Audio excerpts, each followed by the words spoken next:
Hello, boys and girls, and congratulations. You have worked hard, and now we are on 5B, Unit 7. And today we are going to be discussing decimals. So for Unit 1, it's called tenths, hundredths, and thousands. And in this unit, we're going to be talking about adding, subtracting, approximation, multiplication, and division of decimals. Now, the first thing you need to know about decimals is how they work. So let's first start by looking at money. When we think about money, usually if I said I have $1.50, I know I have a spot that's behind the decimal. Now, whenever we see the decimal, we say and, so $1.50. So I want you to think about this when you're starting to do decimals, and it'll help you to understand how the spots work and that there's stuff after the decimal. So normally you have place value, and with place value, we've talked about how there's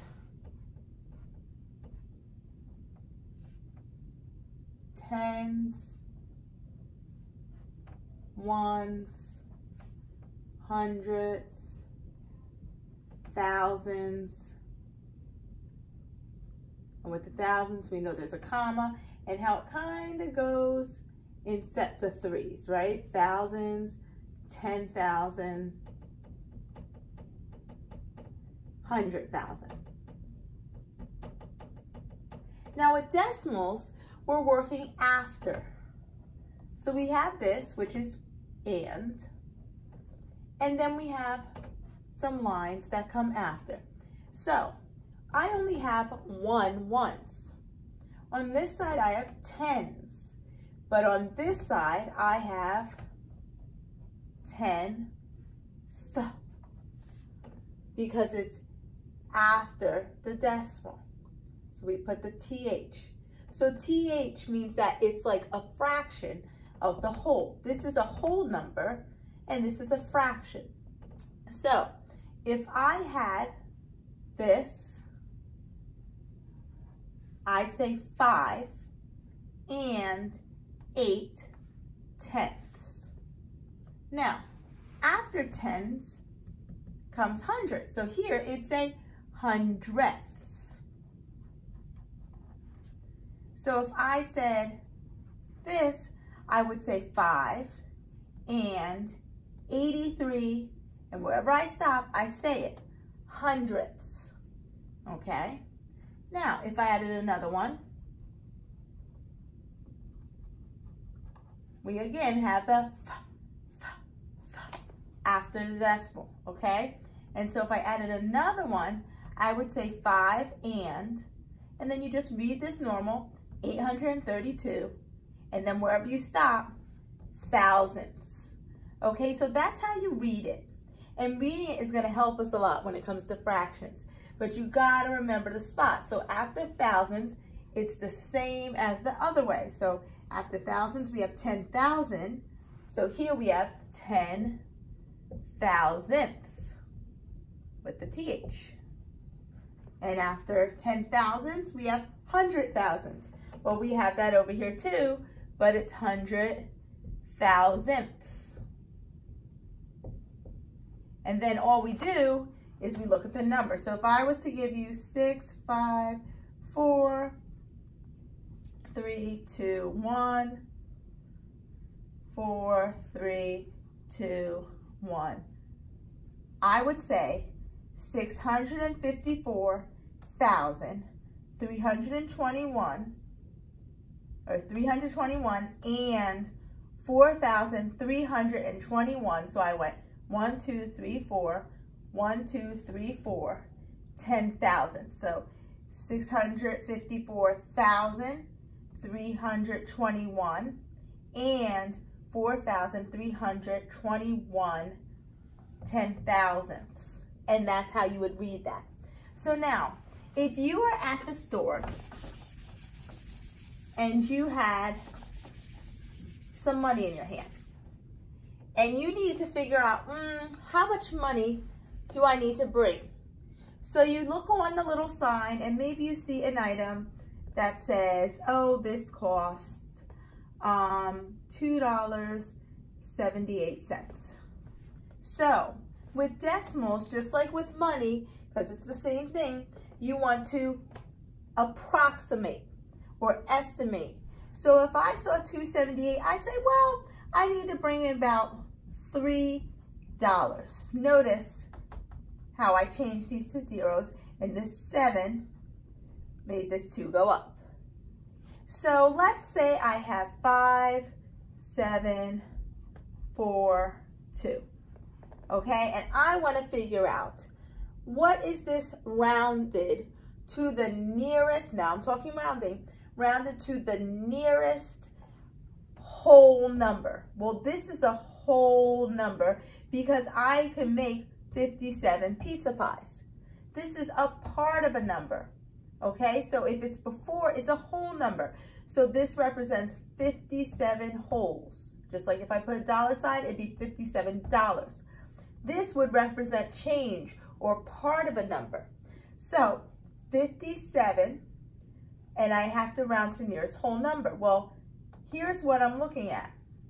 Whole number. When it says round to the nearest whole number, you circle the whole number, and that's the first whole number you have. Then you look at the one right after it, and that's a 4. Well, this 4 makes this 57 stay the same. So it would change to 57. These two would change to zeros, but you don't need them because it's a whole number. Okay? So when you're doing different approximations, you want to make sure that you're looking at what they're asking for. So if they said to you, let's see, let me erase this.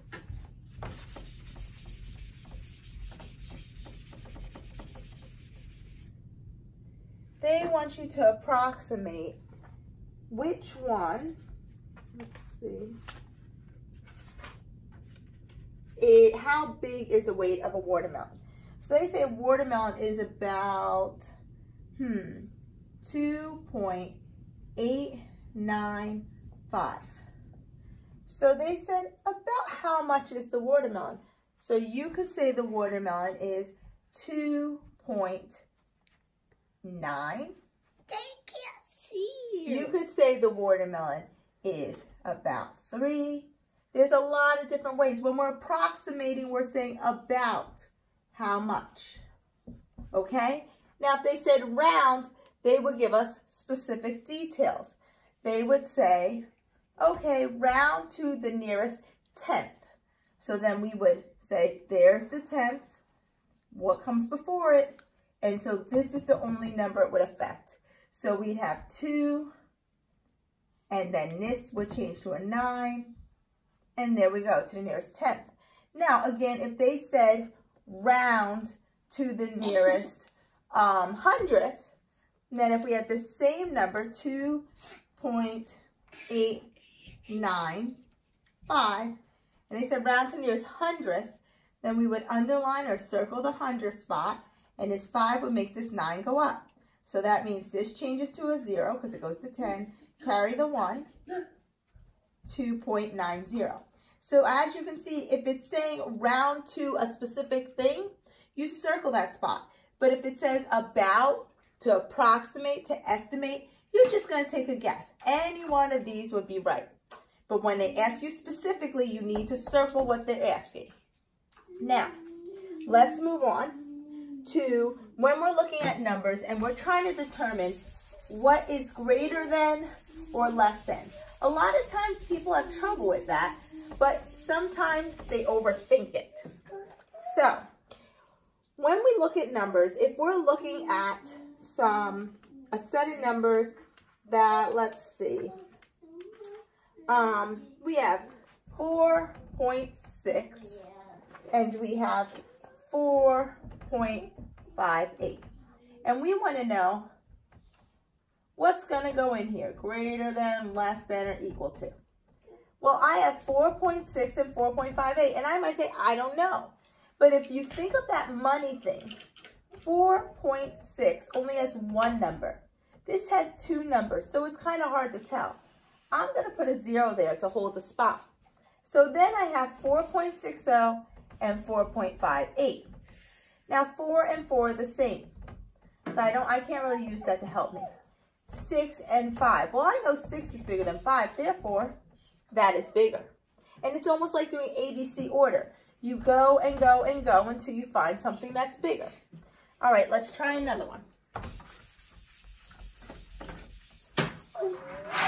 If I have 3.218 and I have, put a circle here, that's where we're going to put one of those in, and then I have 3.2180. And I'm trying to figure out, well, what is going to be bigger? I would say, well, this one has 1, 2, 3, 4 numbers, and this one has 1, 2, 3. So it's hard to tell. So I change this, put my friend the placeholder, just he kind of is like when you have to go to the bathroom. You say, excuse me, can you hold my spot while I run to the bathroom real quick? And he stands there and waits for you. Okay, so if I look at this and this, they are equal. They're the same number. So make sure to know you can put a 0 in there. You can put any other number in, but you can put a 0 in there and figure it out. So hopefully this helped you a little bit to understand how we go about doing the approximating and the rounding.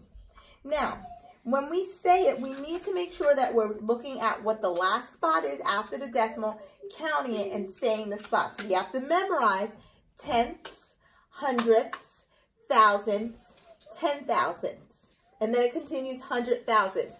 The main thing is that you're going in the right order and you have TH at the end if it's after the decimal.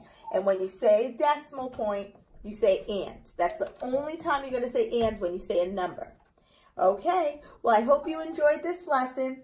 Go ahead and complete the practice lesson because I just went through lesson 1 of this unit and I've also covered lesson 2. So you may go ahead to lesson 3 and please feel free though to go back through the lesson I read, read through it again and try some of the problems with the orange square to see if you too can get the correct answer. See you next time. Bye.